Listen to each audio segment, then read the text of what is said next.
Good morning, good afternoon, good evening, no matter where in the world you might be. Thank you for making us part of your day. It's another live edition of the Highbury Squad. It's a good one tonight. Some good old fashioned Arsenal folks on to talk a little men, women, and everything in between. Here we go.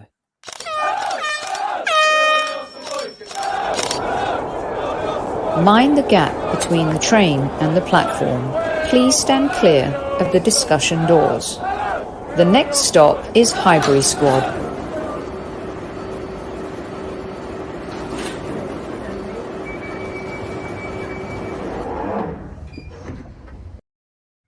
Good evening, everyone. Thanks so much for making us part of your day. To all of our listeners who are enjoying the show on audio platforms, iTunes, Spotify, and Acast, thanks so much for tuning in. To all of you tuning in on replay, as many of you will be watching the football this evening, thank you also for joining the show.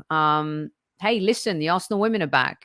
And you know, as well as I do, that here on the Highbury Squad, we love to support our Arsenal women, and it's going to be an exciting season. Joining me tonight, I have a few guests, one of which is here ready to roll. Welcome to the show, G from the Arsenal RoundUp. Hola, how are you? Thank you. I'm really good, thank you. It's really exciting, so thanks for asking me to be a part of your show tonight. Of course. And also joining the show, just hopped in, hot off doing his Arsenal women's show, is one of your favorites, Mr. Demian Arriaga. Welcome back to Squad Central, baby. What is up, Queens? Fresh back from London. I got the memo. G, you didn't get the memo. I'm sorry. You should check your spam box, as they say. Nice to meet you. Nice to meet you very much. I just spoke with Adam Salter for a little bit, and he had many great things to say. That's kind. We like that. We like that a lot. There he is. Good evening. By the way, when Kev's not here, I totally lose my manners. Salute and at ease, squaddies, at ease. All the usual suspect. And Adam is here. Yes. Yes, indeed. Adam is the best. We have our Lone Star Texan, Matthew, who is responsible for the GIF that keeps on gifing. Do you like that? It's your turn to get smacked on the head, Demian. You know the rules. Hit it on the way in, hit it on the way out. You get a wristband and all sorts of special stuff. And, of course, not to leave Vesper out, channeling her inner Zinzi. And Rambo 2.0 is Vespa. All right, let's get cracking, shall we? Also, guys, don't forget to go visit our good friends over at ZENITH Coins. Use code HS20. You get yourself a lovely discount on this special coin that they designed with our football club, the official licensed partner of Arsenal Football Club, ZENITH Coins. Go give them a follow. A great purchase for birthday. And our exclusive Highbury Squad coin will be here any day now.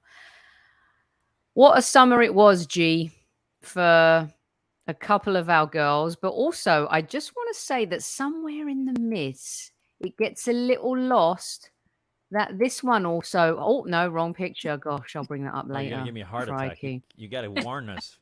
Oh, my gosh, I know. I should warn you. This one also. Yeah. Come on. Souza also triumphant lifting Copa America for Brazil.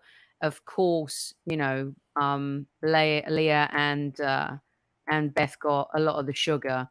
But what a summer for our girls, G, and what a summer for you, especially as a fan. You were there and lived it, breathed it all. Let's touch on that first, especially with some of our women who are coming home victorious and triumphant.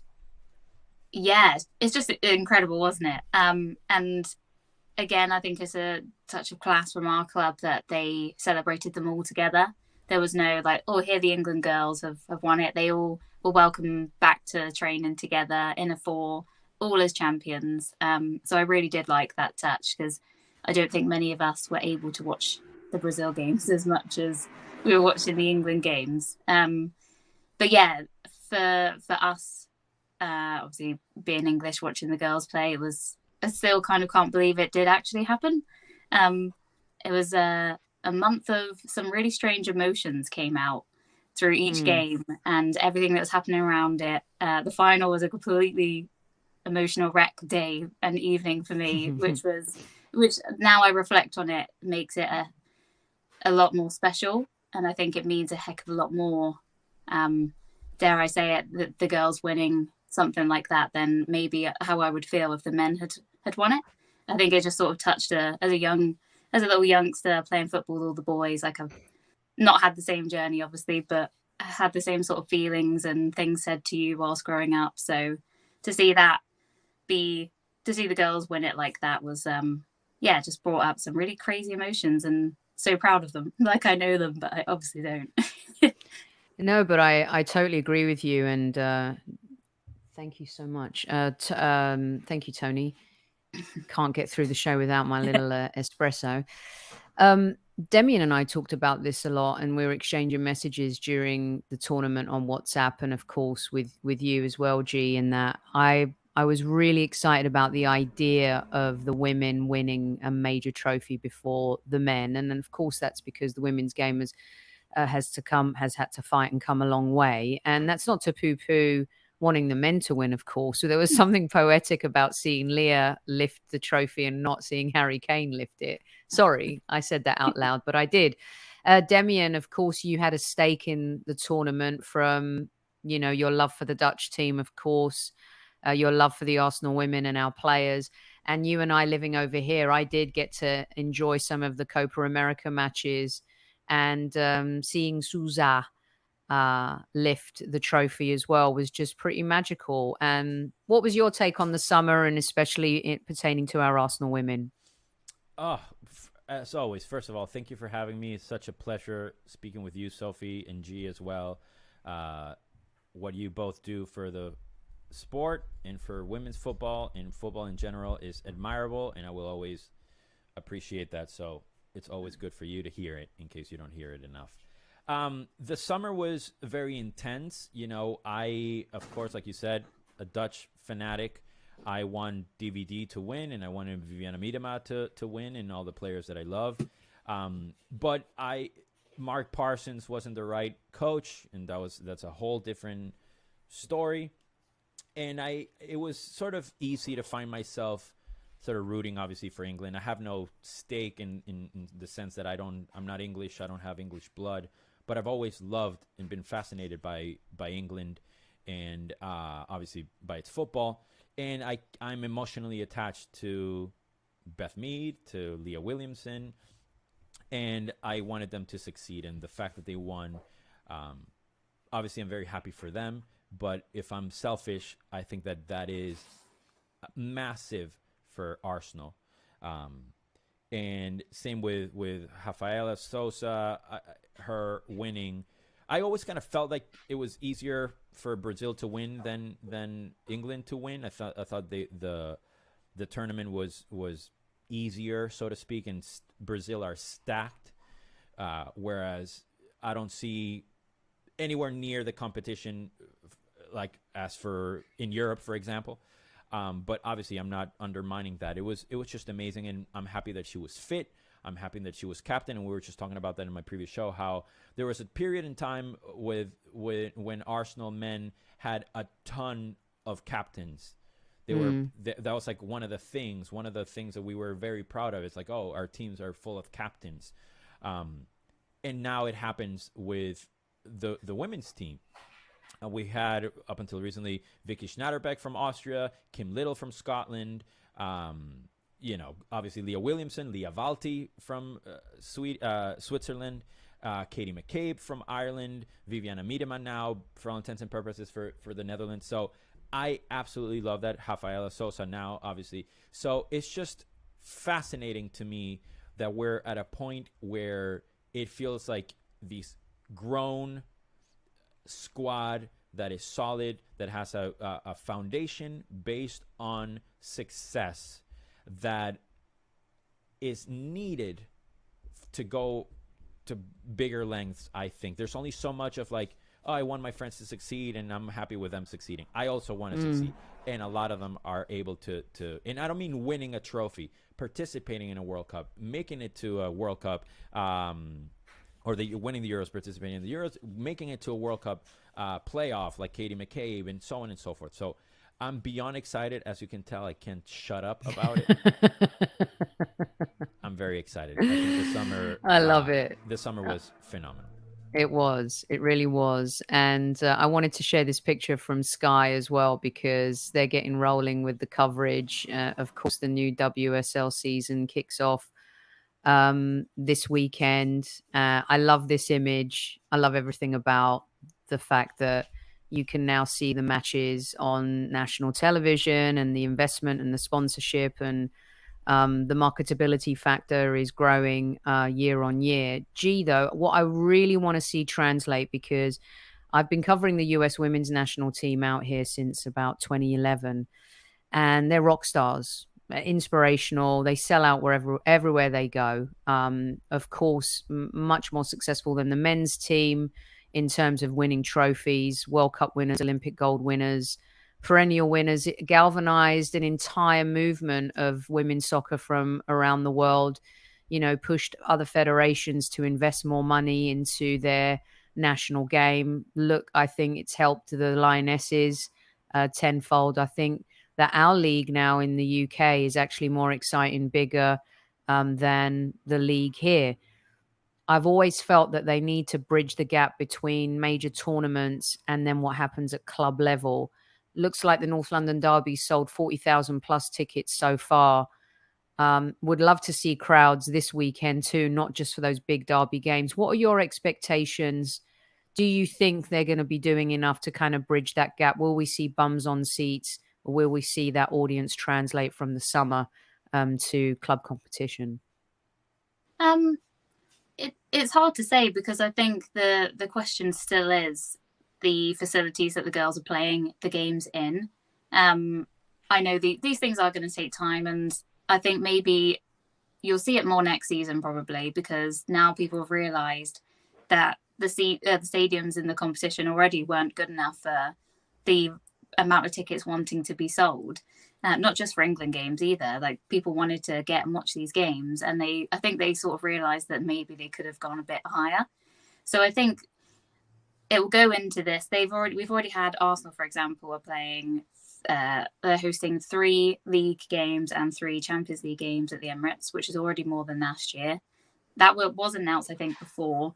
But United are getting a chance to play at Old Trafford. Tottenham unfortunately probably won't get to now because of last week. They were going to play at their stadium. I think it's the case of the clubs recognising their achievements and allowing them to open the stadiums. I think at the end of the day, if the opportunity is there for them to open the stadium, and even if the tickets are free, or to schools with young girls and boys, or £10 each just to get people in. But I think that's how it's going to work. And I think over time people will want to see, especially if they have a local club where the Lionesses are, I think that will be the attraction for some people, maybe even adults taking their children, thinking, well, you saw this girl, Chloe Kelly, for example, she's now a household name pretty much. So people might want to just go and say, let's go and watch Chloe Kelly play. That's what might attract people as well. But I will say the advertisement is still the side that's lacking. Not through the channels, I think through the clubs as individuals. It's a post once a week to say, oh, don't forget the game's here, I don't think is too much. Not enough. It's so easy these days. We've said it before within Arsenal, there's a lot of players for the men and women who are both from the same countries. So there's so many opportunities for them to sort of do these little behind the scenes videos and link it all together, just to, again, advertise it a lot more and say, oh, well, while we're all here chatting about football and our experiences, why don't we also remind you that there is a game that you can see these players at? And yeah, that's the next step, I think. But it will be interesting when the season finally does kick off to see the crowds. They have already said we're playing obviously tomorrow night at Boreham Wood, and I think it is sold out. So that's a lot more than it was there last year. So it can only get better, and hopefully through this season we'll start to see it grow even more.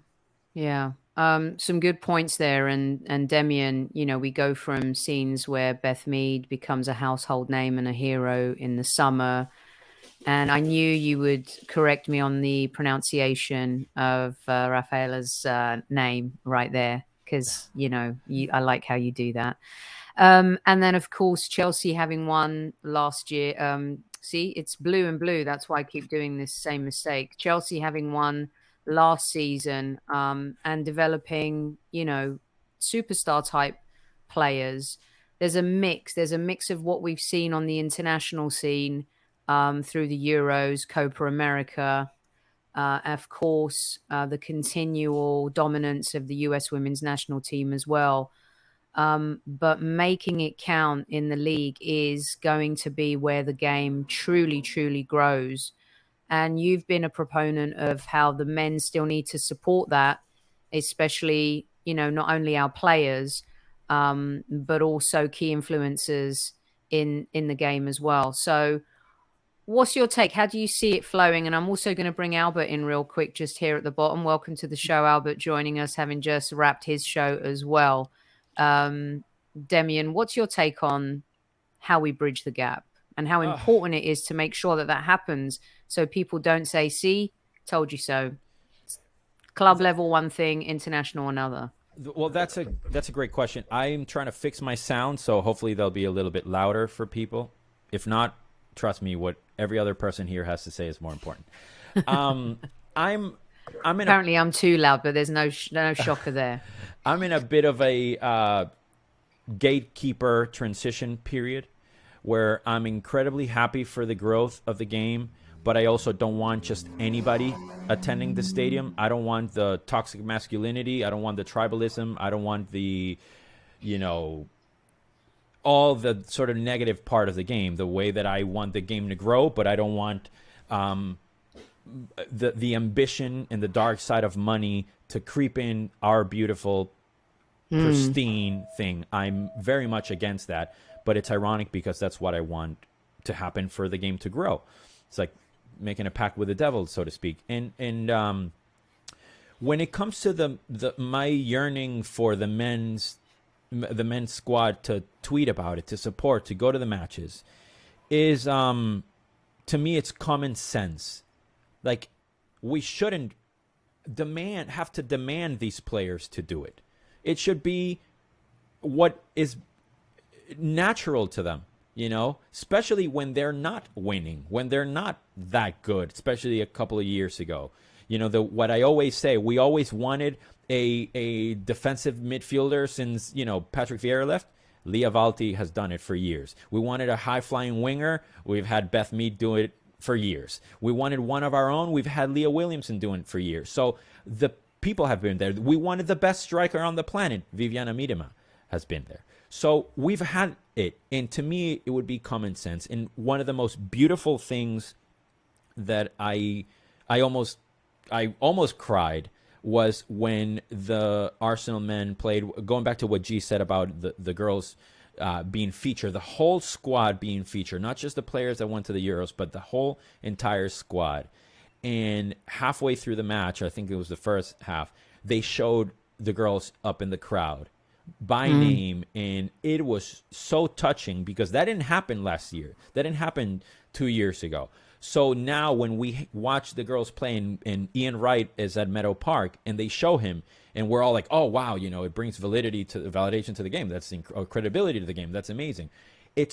I'm not saying the tide has turned, but it's turning. And I think that is magical, and it's exactly what they deserve. And to your last point, I'll make, I think it's all about expectations. If everybody just believes that we're going to sell out the Emirates every time the women play, I think that's a little unrealistic. I think it's better to do spot games or Champions League games here and there, or against the Chelseas of the world, more than creating this expectation, because that fuels the non-believers, the haters, the ignorant people.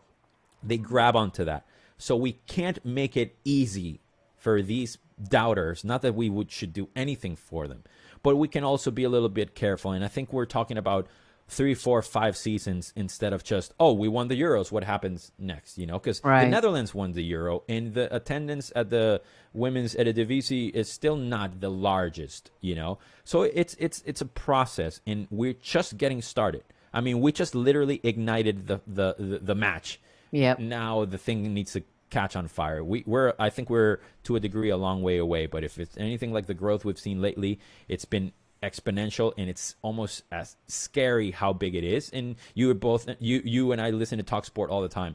To hear Adrian Durham and Andy Goldstein and all these people talk every day about Beth Mead, you're like, where were you 4 years ago? This is crazy. This is amazing. It's growing. So I'm just beyond excited and proud of everybody that has to be involved, that has been involved in the game, and especially people like you, Sophie. I tell you this every single time, that you covered football when nobody was covering it, and you have been a stalwart for the women's game, and I'm just so proud of you. And we wouldn't be talking about them if it weren't for people like you, for sure. Well, I mean, thank you. That's very, very kind. I think there are a lot of people out there that do it even better and bigger than I do. But I do remember standing on the sidelines on a wet California January evening. It does rain in California, by the way. Where the US women's national team are getting ready for an Olympic camp or a World Cup camp. And there's literally 3 of us standing on the sideline.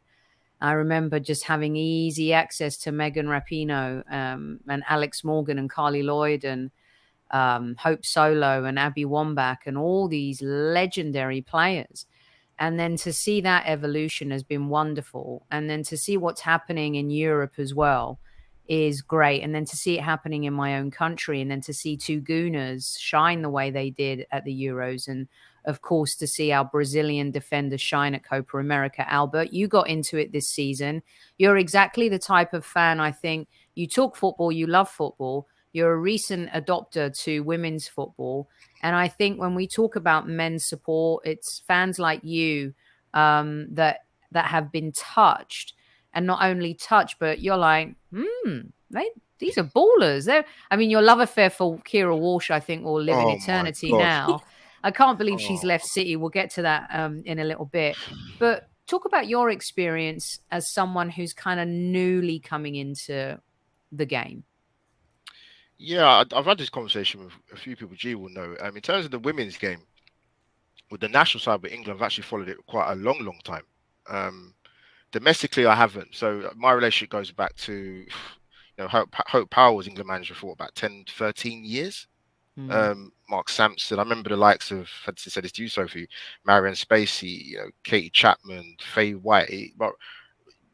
Karen Carney first started. Farrah Williams first started. So it goes back a long way. But so like internationally wise, I'm quite used to talking about the women's team. But obviously, because there's more coverage of it now, and in terms of as a content creator, for example, I knew I was going to cover the Women's Euros. I know a little bit more about not just the Arsenal players with Mead and Leah Williamson, like I said, with Kira Walsh for the last 4 or 5 years.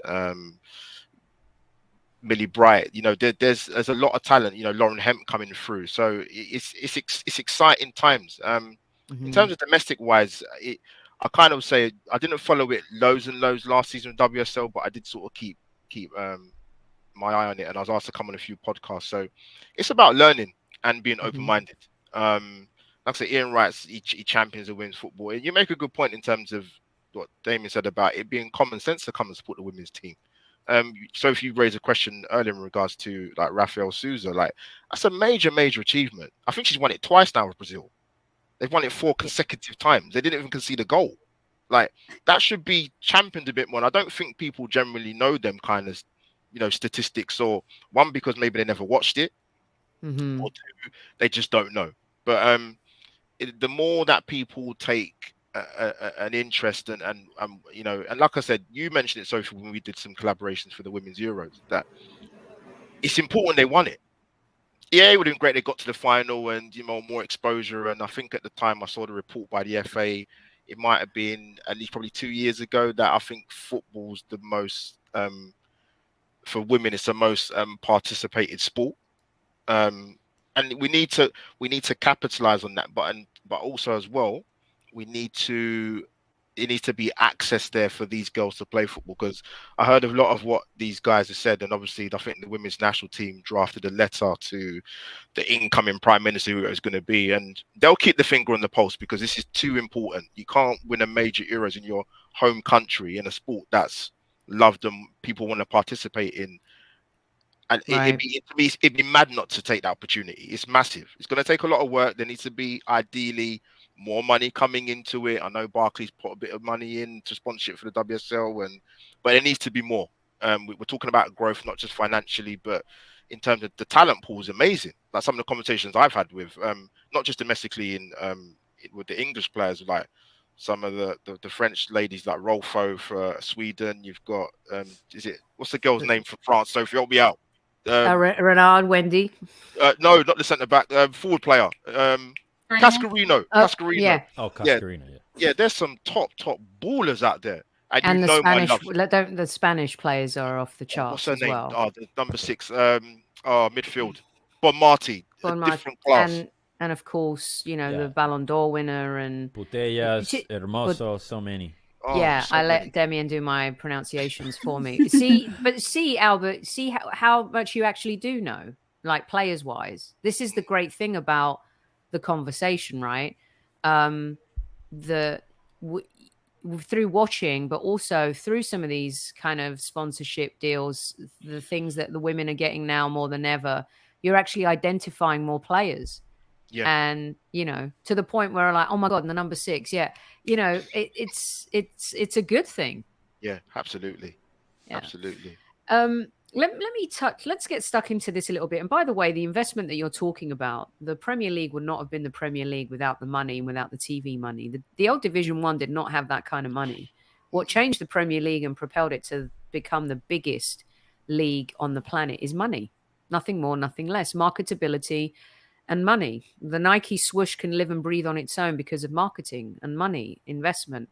And that's what the game needs. So let's get stuck into this and talk about this new season. It was great to see a lot of the celebrations, as we said, from our Arsenal women. Call me crazy, but I think we got a really good chance this year. And hold on a second, hear me out just a little bit. Manchester City losing Bronze and Walsh and Stanway. So they've lost 2 players to Barcelona and Stanway went to Bayern. Something swirling at City, G. I don't know what it is. The rumor mill's the rumor mill, but to lose those kinds of players, that spine, when I think in a season where people were starting to ask again just before the Euros, can City mount a challenge to Chelsea? Can they get off to a good start? You got Manchester United and their continual growth. Some people talking about Tottenham building on what they did last season. Chelsea, of course, the juggernaut to beat. But Manchester City losing the players they have, I think puts us in a much more commanding position to be the closest to Chelsea again this season. What's your take? And they also lost Caroline Weir. Weir. Forgot about Weir, yeah. The wonder goal to save them in many games last year. Yeah, it just blows your mind. You think, on what planet would you get rid of your 3 most important midfielders, which, in my opinion, midfield is one of the most important on the pitch, at the same window. And as well, they've got Ellen White and Jill Scott, who both retired. So they've effectively lost about 7 or 8 players. Craziness. And I know they brought in a fair few, but not someone that we would know. It's kind of like a pattern, isn't it? The fact that they, you can understand. Stanway came out and sort of said, "Look, I've played there for a few years, but there was something in me that wanted a little bit more. So maybe behind the scenes, the ambition or the funding, etc., isn't what it is with the men. Because Man City would be a huge club, wouldn't they? But they have sort of fallen away, and just for a player like her to come out and say that.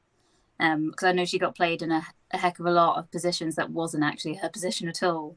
So you can understand why she sort of left. But Kira Walsh is it's the biggest fee for a woman I think it's 400,000 in the end. I think. Yeah, which is crazy, isn't it? Which is just bonkers, isn't it? That's what something in League Two would be going for. But yeah, it's just. I don't know. I think maybe potentially United could then take the place of City, because they've done some really good recruitment, and we've seen from the Lionesses they've got some good players actually in their ranks. So it'll be interesting to see how they sort of cope with it. But yeah, I think we've got such a good chance. Chelsea have made some good signings. They brought Eve Perisic from. I think she's from Lyon, but she was in France, and she was one of their best players in the Euro. So it's exciting for these players to be coming across into the league more than anything, I think. So we haven't made as many signings as I thought we would have, but actually, when you look at the team overall, I think we're probably the strongest we've looked for a little while. Yeah, I agree. Not losing players also, Demian. We go back to the re-signing of Miedemar, even if it's for 1 year earlier this season, now looks, again, like the best bit of business that we have done. We're going to see the emergence of Beth Mead, of course. Chelsea are similarly, Emma Hayes doesn't like change too often. Johanna Ritting, I think she has a married name now, I'm not sure.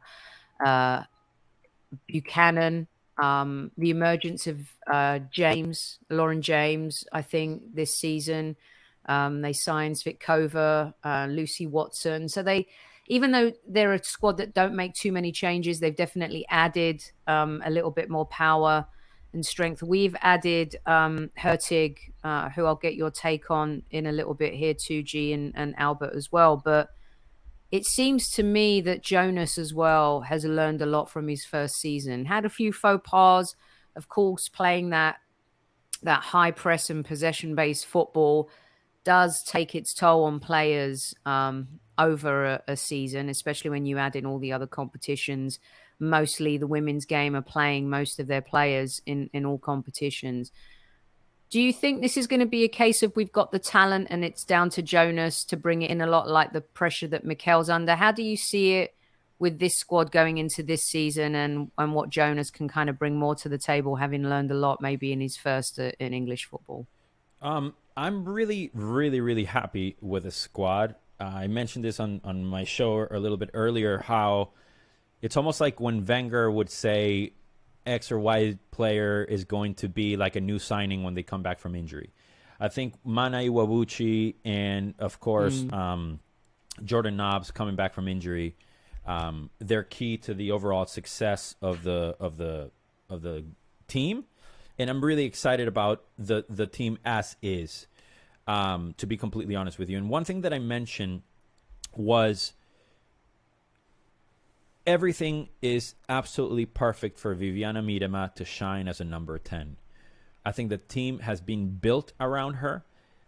She used to be basically the only or the main forward. Now she's not even in the conversation if you think about it. She's a number 10, or she plays deeper in the midfield. So we have Caitlin Ford, we have Stina Blackstenius, we have obviously Beth Mead, we have Katie McCabe. They can all play up top and rotate. And Viv doesn't even have to go anywhere near. She can in that conversation, even though she's the best striker on the planet. That's how amazing this is. And like Adam had mentioned on my stream, this will be her first full season as a number 10, the position she's always wanted, and she is now the player she's always wanted to be. I'm very confident about our team this year. And really quickly going back to Man City, and I also mentioned this before, like I'm not as convinced as it being a sinking ship as most people believe that. I think why? They have, because the spine that you talk about, I feel it's mostly a midfield thing, like G mentioned. They still have Roebuck and Alex Greenwood, who I think is a monster player. Yeah. And they have Steph Houghton, and they have Lauren Hemp, and they have Chloe Kelly, and they have a Venezuelan, the first Venezuelan to ever play, Dana Castellanos. And I would be like, I think against the smallest teams, that talent and that intimidating factor of we are Man City are going to get them through the Leicesters, the Readings, the Brightons of the league. They might struggle here and there against maybe Spurs and Arsenal and Chelsea, but I don't see them being as a pushover. And I personally, with Jackie Groenen leaving Man United, same as what Adam says, I'm piggybacking on what he said in my stream. I would have said before her leaving, I would have said, yeah, Man United is a team to watch, and it'll be a tough, way to sort of compete against them. But without Jackie, I think it's a massive loss, like it is Caroline Weir or, Kira Walsh.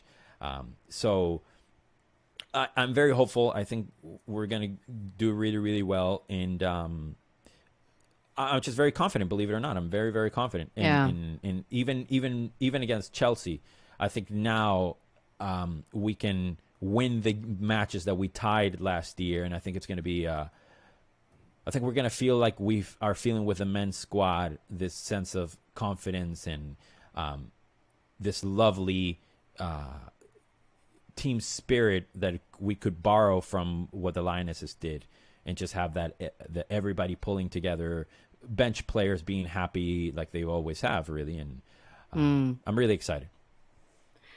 Albert, there was a really good, I thought, obviously Chelsea and us, we've been rivals in women's football for a number of years now, but I kind of liked the back and forth of, Jonas and Emma last season too. And, Jonas definitely had a little bit of a cockiness that I thought was a bit humbled, but I thought he brought a healthy cocky confidence to the squad. Here they are having a little bit more of a pleasant discussion. Emma is the woman to beat. She's incredible. Obviously been talked about for men's jobs. Tactically, I loved listening to her here in the US. We were fortunate to have Emma Hayes for the Euros, and completely outshone everyone that was alongside her. Jonas, a little bit maybe like Mikel, the honeymoon period might be over. We've got a team that's stacked. What do you see in similarities as well in terms of this is his team now, really? I mean, yes, he's got players that have been there a while, but there's no excuses for this season. And like when you look at the team that we have, I think we can really challenge. Do you see it as such? And do you see him maybe getting the better of Emma this season? Yeah, just quickly on Emma Hayes. I know you're right. She was brilliant in terms of commentary, but she's one of them characters. She's kind of, you like her, but you don't secretly. You don't really. Like Demian and I can't stand her. Like we're if she was our manager, we would love her. But other than that, this is like Mourinho. Yeah. Like she has that thing where she can wind you. There's something like that just winds you up, man. You don't know what it is, but it's something. But now, you know what I must say with Jonas, in terms of, I don't know how much you saw of sort of the analysis he gave over the Euros. It's really insightful, actually, and obviously quite new to the women's football. I hadn't really heard him speak in that depth before, so it's really good to get his blueprint of how he looks at tactics and formations and the strengths of the team. So we only lost one game last season, right, in the league, which no, yeah, it's mad. Everything. And what a game that was to lose. By the way, God, can you imagine? Because I looked at even for everything's kind of similar, like the points, goals scored, goals against. It literally was that one game. So I'm quietly confident Jonas can get the better of Emma Hayes this season. I'll be looking forward to see a bit more of Black Stenios up front. A lot of things spoken about her. I thought she was okay in the Euros. I don't know what you guys' thoughts were about her in the. But I think generally, I do think Arsenal. I think they might just get over the line this time. I think when having lost the league so closely last season, that has to give you some burning desire to get one over your rivals, 100%. And I hope Jonas winds up Emma Hayes even more, to be honest with you. I do too. I do too. The game that actually annoyed me even more than the Birmingham game was the North London derby. I hated that game. It was just an awful. I mean, I hate watching chippy. Yeah, it was very chippy, wasn't it? But it was good chippy. You mentioned the forward line, and swinging back to you, G. Maybe an old school throwback number 9 type signing here. Demian's always talked about how Miedema needed more support, especially the way that the team she wants to operate, but the way the team wanted her to operate now. We have more options up front. But, I think this is a really good signing. Hertig she's 27 years old. She's 5'11". She is a very strong player, comes from Juventus, and definitely has that old school throwback vibe. What are your thoughts? If you're going to make a signing, make a signature signing like this, is what I say. Yeah, for sure. I think it was probably key that we replaced Nikita Paris like we did and moved on, because it clearly wasn't working. And then when we needed, it's because sometimes you can't always expect the starting 11 to do something every game. And I think we kind of then had no other option. So it's nice now that we've got someone who, like we saw her in the Euros, she sort of she started the games first, and then towards the latter stages, she sort of came on as an impact sub. And she's very quick as well, which I was like, run down the wing, give us something. But I think what will be important as well is her linking up with Stina. Obviously, they're both from Sweden. I think connections like that in football can sometimes get forgotten about, how important they are. For her to come to a new country, different type of football over here. I know obviously Jonas is obviously Swedish as well, so you've got that. But I think having Stina will help us settle in a lot quicker, probably. And yeah, just exciting to see those link up, because sometimes I think Stina can sometimes be completely left isolated a lot. So while the others are back, or Viv's playing her through or something. So yeah, it's really interesting in it, and it kind of already makes me think of what the start in front, like 4, will look like. I was just going to ask you guys that, like, how's your 4 look? I was going to ask Demian what his 11 looks like, but what's your 4 look like? Are you asking me? I was going to ask G for her 4, and then... Okay, go ahead. Right now, I would probably Stina up front, obviously Viv in the number 10, Mead on one side, and I would like to see Hertig on the other side. I think that's what I'd go for. Kiddo says here, Demian, no disrespect to Herting, but she ain't getting ahead of Caitlin for me. What y'all thoughts on that? I agree. That was my attempt at a southern accent, Demian, by the way. No. Y'all. I agree, but I would say to me it's Katie McCabe plus 10. I love her. Is she your first player on the team sheet? No, Leah Valti is, to be completely honest with you. Leah Valti is our Kira Walsh for all intents and purposes. She's the most important player historically, or since I've been watching the way Leah plays, the team plays. So Valti is number 1 for me. But my 4 would be Viviana Miedema. I would have Beth Mead on the right, Katie McCabe on the left, and I would have Stina as a number 9. The reason why I love Katie McCabe so much, among many, is that the tenacity that she shows, the athleticism, the vision, the aggression, it's where I see the sport going, right? So we already have, we talk about throwback, a number 9. We have a throw forward of what the game is going to be, and we need that. And, captain for Ireland, somebody that is very vocal about her life and always helping others in charity work and stuff like that. And I just love that aggression that otherwise we don't have it in Jordan Knobs. We don't have it in Mane Iwabuchi. We don't have it necessarily in other players. We certainly didn't have it in Nikita Paris. I will miss Tobin a lot. Hope she gets well soon. But there's something about Katie that I think we need, that mean streak, so to speak. And she's not Vinnie Jones, don't get me wrong. But if we can get something close to that all day, and I'll take her. And she's definitely up in my 4, for sure. Yeah. She definitely doesn't mess around, Jamie. You're 100% right about that. And I love Demian's love for her. That's pretty spectacular. You mentioned, and we've talked about, of course, Beth and Leah and Albert. There's no doubt that we missed our captain, fantastic, last season. I love this picture, by the way. something quite magical about that one. And I love how they got paired up together as well, these two. By the way, and Kim and Viv, and obviously the signing of Viv, and just seeing our players part of this whole, process, and this the launch kits and all that jazz. Is there someone, Albert, for you that is a little bit unsung? I think some people might agree with Demian in that. I think we know that, McCabe is amazing, but she might be a little unsung. The Leahs and the Beths and the Vivs get all of the attention. Is there someone for you going into this season that might be a little unsung and you fancy to have a big one? I'm a big fan, actually, of Kim Little. Massive fan.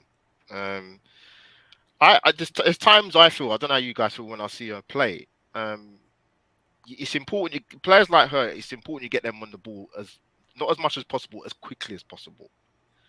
There's times I'd like to see her boss it a bit more, because I think she's that good, and she plays in that pocket of space, and is intelligent enough to pick the passes, and I actually think she should score more goals as well, to be fair.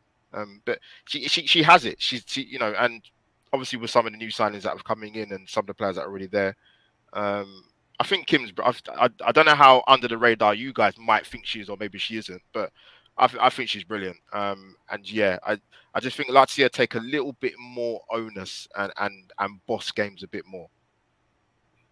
What's your take, G? Do you agree? As much as she's been around the game and the massive influence at our club and of course at international level, do you think it's a fair statement from Albert?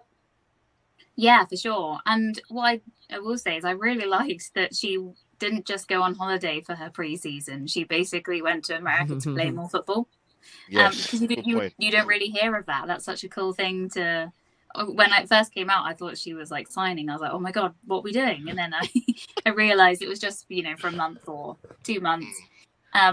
So it just shows the type of character she is. And that's why she's a leader, is because she wants to improve herself at all times, even when she should, and rightly so, take a bit of a break. She still wants to be playing football, learning as much as she can, bringing that back to our squad as well for the season. So she's very important. And yeah, I think sometimes it's more like certain personalities go under the radar with the player because she maybe isn't.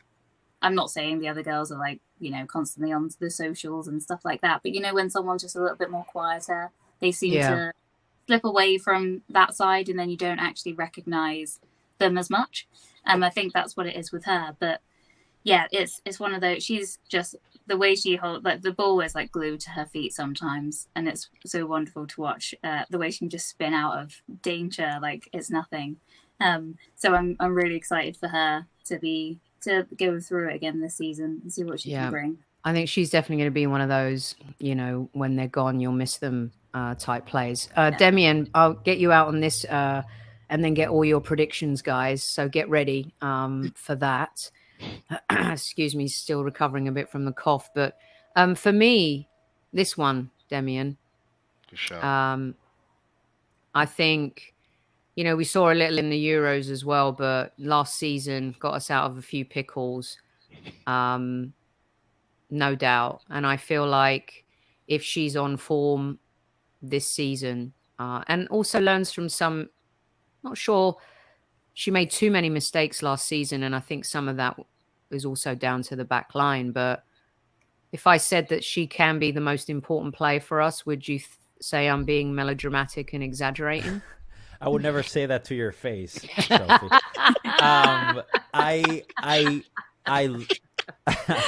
Sorry. By the way, G's assessment of Kim Little, absolutely perfect. Brilliant. I think she's very, very important. I will throw in that it depends, and people are going to hate me, if Wubben-Moy plays. I am not the biggest fan of Lotte Wubben-Moy, and I think there's a lot of tension when she's around and a lot of unease, and there is no sense of confidence. And that worries me. It's like a Nugnowen with the Dutch national team.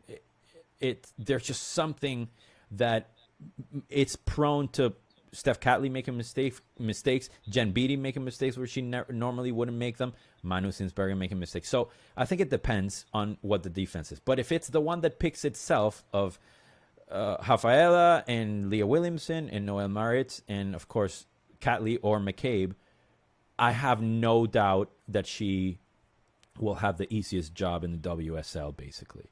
But, yeah, that's all I'll say to keep it concise. Right. Yeah, that's interesting take and very fair. And we've seen like the reality of what it means at the back for a goalkeeper. I mean, I think part of why Leno maybe didn't get a fair shot at Arsenal under Arteta was because, you know, you go by who he was playing. He was playing behind Socrates and Mustafi. And had Kolasinac on one side and Bellerin on the other. We also need like insane people, right? The Jens Lehmann. We need that character. Yeah, absolutely. And Leno was like, hey, do you know of a good Airbnb in London? Like, that's what I would call him for. I wouldn't call him if I was getting into a fight, you know? You'd call Aaron Rambo 2.0. I would call Rambo. Yes. I'll call Jens Lehmann. I'll tell him where the fight is, and I'll just stay, and I'll ask him to tell me how it went after, you know? And I think Manu, it's not that she's crazy, but I think Manu has that personality, that eccentric thing that is needed. Yeah, she's getting a lot of love in the chat as well. Please do hit that like button. A fantastic panel here. I'm sure you'll be hearing from all of them throughout the season with me here on the Highbury Squad, if they would kindly accept my invitation to come back. Right, let's get some predictions in. First, let's start with everyone first. Real quick fire. The game this weekend, what you think the result will be? I'm going to go 2-0 for us. I'm same 2-0. I'm going to go 2-1. By the way, guys, we're playing Brighton. 2-1. All right. Okay. 2-1. Okay. So let's start with who we think is going to win what. G, we'll start with you. Who's going to win the Vitality Cup this year? As much as I always want to obviously say us. I do have to be being honest. I do think United could potentially, with what they've done. So I'll go for them. Demian, I'm gonna say Man City. Actually, of course, I want to say Arsenal, but yeah, of course. I'm gonna go Manchester United. Actually. All right. For the result this weekend, I'm going to go 4-1. And then I'm going to pick Chelsea to win the cup again. And that tasted like vinegar coming out of my mouth. G, who do you see winning the League Cup? Any crazy out there? No. I'm going to back us. Nice. Very nice. Demian, who have you got winning the League Cup? Same. A little nice domestic double. Oh, so you don't need to ask me. From Demian. Albert? Arsenal. Come on, let's get a double. All right, I'll do the quadruple with you guys. I'll go for the Gunners in the League Cup. Why not? You twisted my arm. Before we get to the WSL Championship, I'm going to ask you guys. This might be an easy slam dunk for everyone. 2-second job. Who's going to win the Champions League? Barca. Ooh. I think Lyon do it again. I cannot bet against my girl DVD. I agree with Lyon. I'm going to go for Lyon. Yeah, I'm going to go for Lyon too. Although Barca acquiring Walsh, that might change things. My goodness. Spicy. This spicy games, I tell you. I might switch. I'm going to go Barca. Okay. By the way, this is on film now, so we're all going to be held accountable. G, who wins the big one? Who will be crowned champions of England? Oh, my hair's gone up. The fire is there. The hurt is there. Yeah, it's true. 100% agree. We're winning this. Yeah, got it in the bag. Come on, Arsenal. Come on, ladies. Okay, I've just been putting up everyone's Champions League winner. I'm gonna go for it. I think we can do it. Keto thinks, unfortunately, Chelsea save these receipts, says MK. For sure. I fancy us in the league. I really do. Yeah, I do. Last season, yeah, I reckon. 1 point. I mean, the game we lost. Bitter to take. Some of the draws we had, really, difficult. Okay, if you were going to make a bold prediction, I didn't tell them about this one, by the way, you guys, because I love to catch everyone out at least once on a show. It's been a brilliant conversation. Thanks to everyone who's tuned in. Appreciate everyone who's going to be listening on replay as well. If you're going to make one bold prediction about this season, G, could be anything. Miedemar scores with her eyes blindfolded. Beth Mead scores a hat-trick while sipping a martini, shaken, not stirred by Williamson. What if you had to pick a bold prediction about this season? On your toes right here. I think Viv will outscore Sam Kerr. Go on. Golden boot winner right there. Yeah, Viv. let's do it. I'm going to say I really want to just pass on this question. I have no idea. I'm going to say that Viv is going to lose her ponytail bun situation, which, by the way, this is what inspired it. I love it. And she's going to play with her hair flocking about, and she's going to score 1 goal. Okay, I love it. Dublin Guna says Katie McCabe scores straight from a corner. Amira's dreaming of the girls being fit for a whole season together, which would be unbelievable. Albert, now you've had enough time to think about your bold I don't know about prediction. that. Hey, you had more time than us, man. You're right. You're right. It's not really a bold prediction, but I think she did get it last season for the most assists. I think she'll do it again this season. Mead. Nice. Yeah, I saw she got it last season. I'm sure she did. In WSL. Okay, my bold prediction is that the Arsenal women go invincible this year. Ooh. That's a bold prediction, people. That's very bold. Just saying. I like so it. Next time you're on, you go bold. You go really, Again, the receipts are here, everybody. They are here. They are.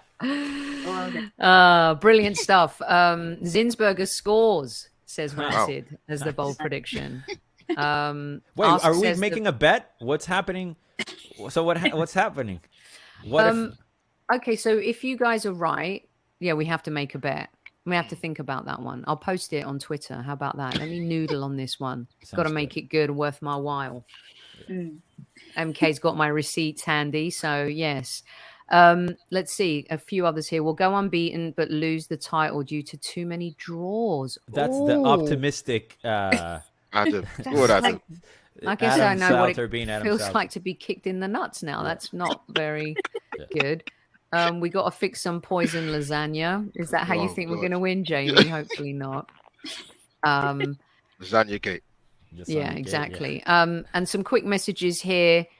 One of the things that stood out to me was seeing how many men were in the crowds these past tournaments. Often people, and this is true, and this is kind of the thing that we've been talking about. Also, James Johnston wants to know, can you ask Demian how he keeps looking younger than me, please? He's 31 on Sunday, but he's looking withered compared to you. Well, thank you. The secret is no alcohol, no cigarettes, no fast food. I've been sober for 10 years. I can't clap for the last one, for the last no soda. No soda either. So.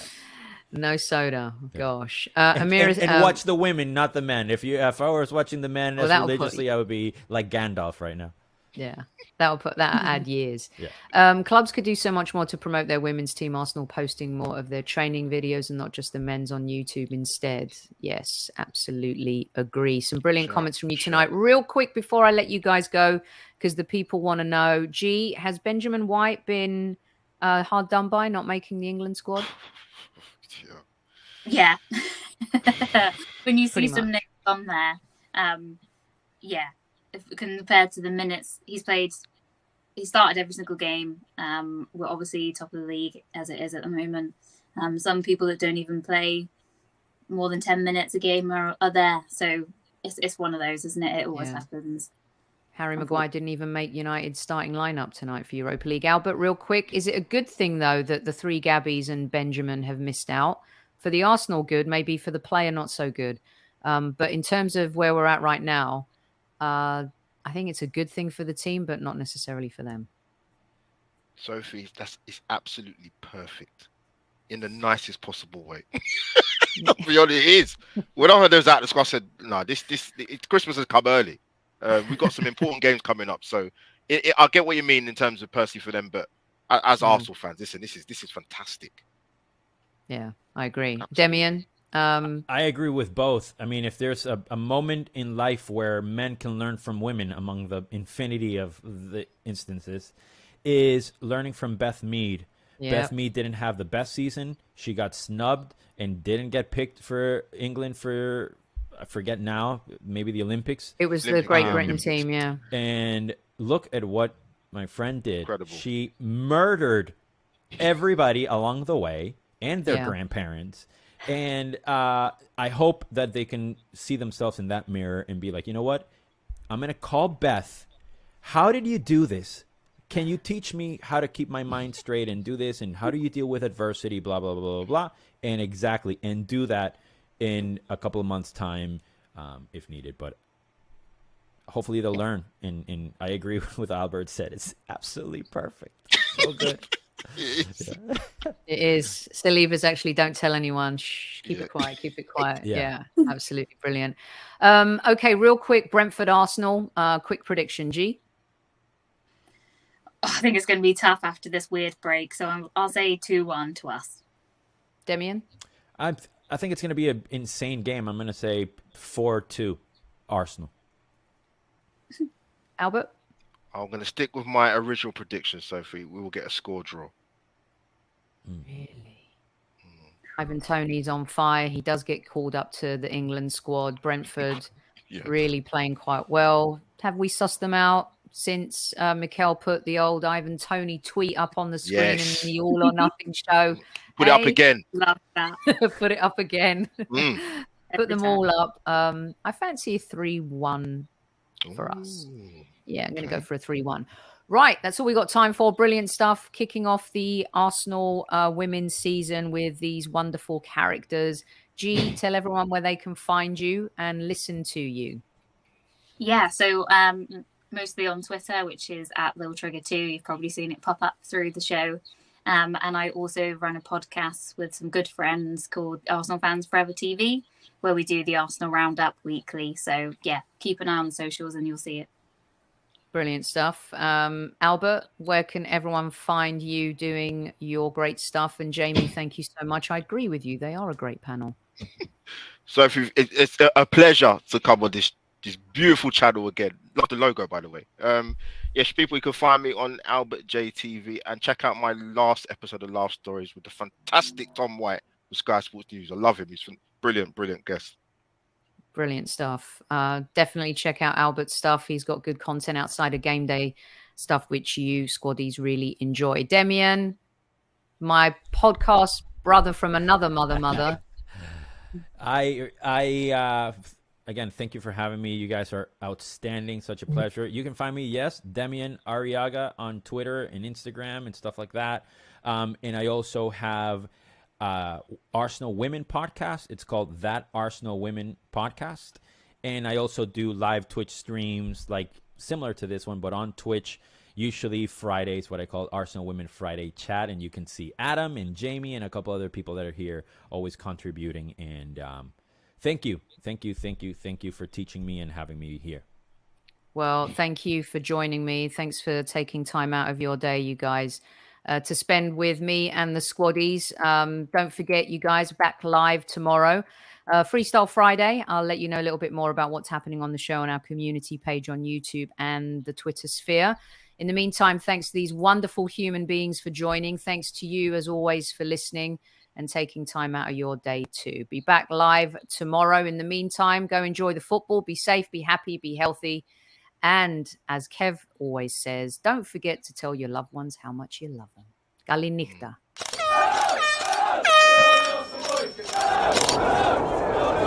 Mind the gap between the train and the platform. Please stand clear of the discussion doors. The next stop is Highbury Squad.